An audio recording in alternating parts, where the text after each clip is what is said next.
A really disappointing afternoon, simply put, Michael. What were your thoughts on your team's performance?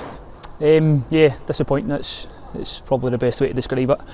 I thought we had a lot of the ball and stuff, and individual errors is what's cost us, particularly in the second half. Of the second and third goal, we need to be a lot better. And it's the second goal we conceded very similar to the first goal we conceded at Aberdeen last week. It's a long ball. While we've been up the other end of the park, a long ball, we've not dealt with it, and we've let them get their shot on goal, and we've not been able to stop it. Like you say there as well, United kind of again behind the defence far too easily. Normally Kilmarnock are really solid at the back, so how frustrating is that from your point of view? Yeah, it's really frustrating because it is something we've been really solid for the most part. As you said, over the course of the season we've not conceded a lot of goals, we're not scoring a lot, but that was okay to an extent sometimes because we weren't conceding a lot, but we've conceded 4 today, and the 3 in the second half are probably inexcusable to an extent, the second and third in particular. The first one for me, it's one of the things that happens. It's Joss has gone up to head the ball. Lawrence ran off the post because she was trying to pick up a late runner, and it's one of the things that happens. It skidded off her head and went in. But for me, the other 3 goals are massively preventable. You had a big penalty claim right before United scored. How much of a difference do you think that's made?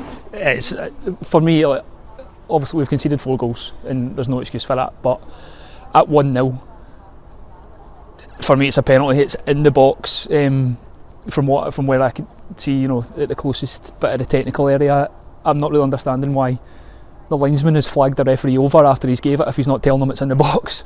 And I think if we go to 1 each, or we've got the opportunity to go to 1 each, it makes it a wee bit different. It gives us something to go and build on. But then a couple of minutes later, I think they've went off the pitch and scored. And while it doesn't excuse the defence and of the defensive issues that we've had there, it's a penalty. You've conceded late goals now in the last 2 games as well. How important is it for you to tell the girls to sort of remain focused for the full 90? Yeah, it's interesting because earlier in the season it was all the way around. Obviously we'd been scoring a couple of late goals, and now we've conceded late again today, conceded late last week against Aberdeen.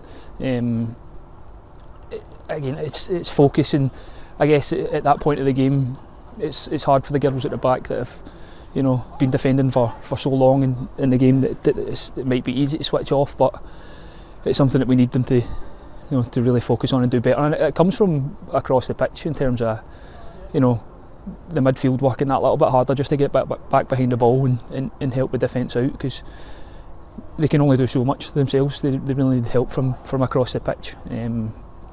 But we'll move on and see what we can get on Wednesday night away at St Johnstone. We're on a break soon, but you've got 2 big games also before then. How important is it for you to get back to winning ways? It's massively important. I think Wednesday night has just become... the game in hand was important before this, but the game in hand now, especially after Boroughmuir getting a really good result today, put some level on points with us, I think. So we want to open up that gap again. So to go away at St Johnstone, which is always a tough game anyway, St Johnstone are a good side, and to go away on a Wednesday night, it's probably going to be freezing cold like this. It's going to be interesting, but we really need to forget about today and really focus on when we get into those areas in the attacking third, taking our chances instead of just letting them pass us by.